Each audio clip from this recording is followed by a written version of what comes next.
Cody Rall here. In this video, I'm going to talk about fear circuitry of the brain, my past bodybuilding experience, and how that relates to Michael Jordan's emotional leverage.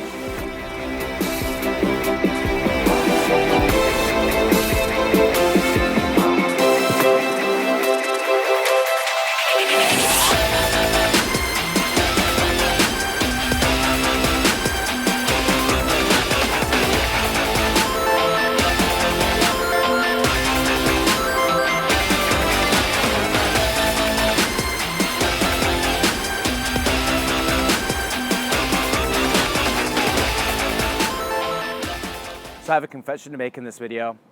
When I was in high school, I got cut from my high school hockey team, and that hurt a lot. Now that I know neuroscience, it makes a little bit more sense why it hurts so much. Actually, the brain, the human brain, is designed to feel the same thing very close to physical pain as emotional pain. It has the same brain circuits that are activated if you look at brain scan patterns. And in our course of evolution, that was developed so that we knew to do everything possible not to get excluded from the tribe, because if you got excluded from the tribe, there was a possibility, a large possibility, that you would die. You need to rely on your family and your friends to collect food, to hunt big game animals, to fish, and pool resources in order to allow the group to survive. That's how we evolved. That's why we're such social creatures. And if you think about being excluded from a group in anything like sports, business, or even your social life, that's why it hurts so much. It is literally the same brain activation pattern as physical pain. Now, the question is, what do you do with that? What do you do when you are excluded from a group like that? How can you come back from that? How can you use it to your advantage? And that's what this video is about, emotional leverage. In my own experience, what happened is that when I was cut from the high school hockey team, I was angry, I was frustrated, and the only way that I could deal with it at the time was work out every day. I hit the gym and I really got into weightlifting.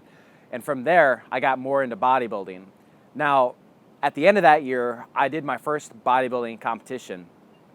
And it was because in the Alaskan culture, they actually had a good bodybuilding culture. Because of the long winters, you would just lift weights all winter and then do a bodybuilding competition in the spring, and they would actually do it at the high schools.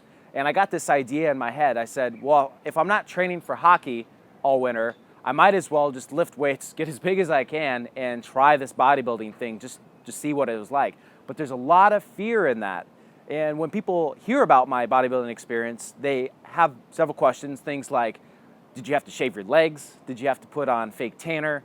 And what was it like to get on stage in basically a banana hammock, we called them posing trunks, in front of hundreds of people and flex your muscles? And that sounds odd, even as I'm saying it. But what you have to realize is that with humans, we are socially programmed to different environments. And in a conducive environment, we can do things that in other situations seem odd. So bodybuilding was very much like that. You had a bodybuilding culture in Alaska that was very supportive of its athletes. In a bodybuilding show, you would have contestants backstage getting ready to go on stage and basically do posing routines to be evaluated between each other by judges to determine a winner. And the crowd would go nuts. And I remember my first bodybuilding competition in my junior year of high school. I wasn't very big. I didn't actually expect to win any of the competition. But I forced myself to do it. And the way that I did it, and I remember this, I said, the Cody that is now, that is going to class, training, is different from the Cody that's going to get on stage. The Cody that's going to get on stage is almost a different personality. It's your bodybuilding personality, and that environment is going to accept you into it. And that's how I got over the fear circuitry. We talked about the physical pain and emotional, social exclusion pain as being the same thing, and it's activating the same brain circuits. The amygdala has a lot to do with that. And when you understand the neuroscience of that, you understand that that fear is coming from that pain, and you need to distance yourself psychologically from that pain. I had a video that I shot this summer about the neuroscience of the ego. And what you need to do is consider yourself almost a caricature. My bodybuilding self was almost a caricature. It was me, but it was a different me, and I could distance myself from that. And I knew that it was a learning experience, taking that mastery-oriented approach to my own self-development. And understanding that if I did the bodybuilding competition and people thought that it was weird or I didn't win, that was basically going to be against my bodybuilding personality, and I wasn't going to take it personally on me. Walking around every day, I wasn't going to feel bad about that because I understood that I was trying to improve myself, and anything that I was doing outside of the box, and no one in my family had ever done anything like this, none of my friends had done anything like that, and I knew that I was just trying to step outside of the box, and I want you to try to give yourself permission in order to do that, in order to try something new and not fear failure. And that's what this video is about, is not fearing the failure by distancing yourself from your ego. So I did, and here's how I handled that. When I went on stage on my junior year, when I didn't expect to win the competition at all, we had posing routines, and I came up with my own move. It was like I had a satchel of arrows on my back, and I took out the arrow and I would just shoot it into the crowd. And I did that in my bodybuilding routine, and people loved it. They just thought it was so funny. And what I really realized is that you gain a lot of respect when you step outside of the box like that and overcome your fear circuitry, because people can see that if they're being honest with themselves, it's a hard thing to do. It's a hard thing to step outside of the box and go against your fear. It's a lot of people can't do it. And what came of that was that I actually started to enjoy bodybuilding, that culture, more than hockey.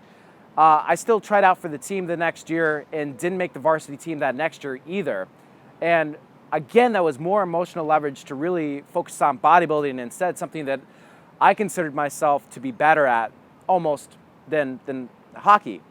And what I ended up doing was training that entire year, that senior year, and winning my division in the bodybuilding competition. This video is not about me, it's about you, but I'm using this story in order to relate that you need to take failure and transform it into something positive, and that's what I was able to do.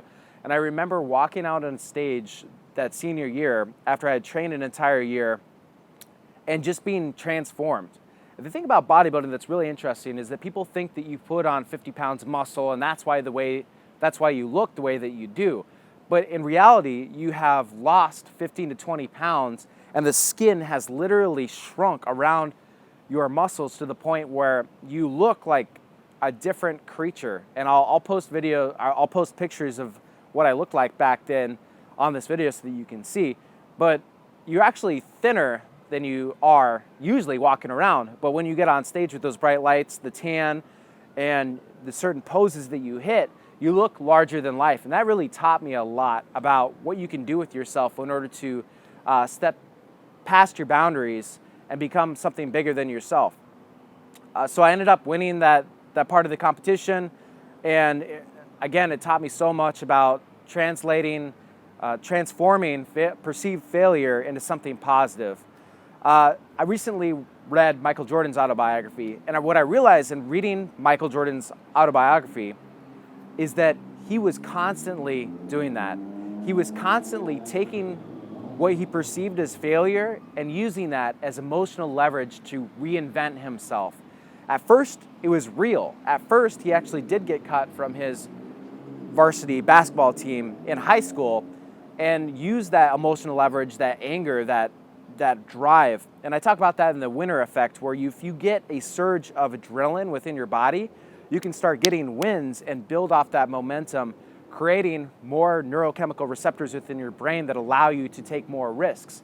So you need to use that emotional leverage to get started. And what Michael Jordan actually did was that he used that perceived failure in high school, where he got cut from the basketball team, trained his ass off that entire year, came back and was a beast in high school basketball, allowing him to actually make it to the North Carolina college team, where he had some more trials and tribulations, where he didn't play that much. Well, actually, he was a starter the first year, but he was trying to get going. And then later on in the pros, his second year of the pros, he injured himself and the team wasn't allowing him to play. And then later on, when the Bulls were not winning championships, but he was already a superstar, he used that as emotional leverage. And various witnesses and accounts in that book talk about how unbelievably competitive he was. And my belief is that he was using that emotional leverage, psychologically really psyching himself into seeing those perceived failures and saying, never again, I'm going to do everything that is within my power to come back from this and I see it as a challenge, and I'm going to use it to try to build momentum. And he did it again and again and again, and that's why he's one of the most recognized, iconic figures in the entire planet. So that's what I got from Michael Jordan autobiography. That's what I got from my bodying experience. And to tie that all together and what I'm learning in neuroscience really says something about taking perceived failures, repackaging them into something that's a challenge, and overcoming fear circuitry in the brain to get to where you want to get in life. This is Cody Rall. Thanks so much for the listen. Talk to you next time.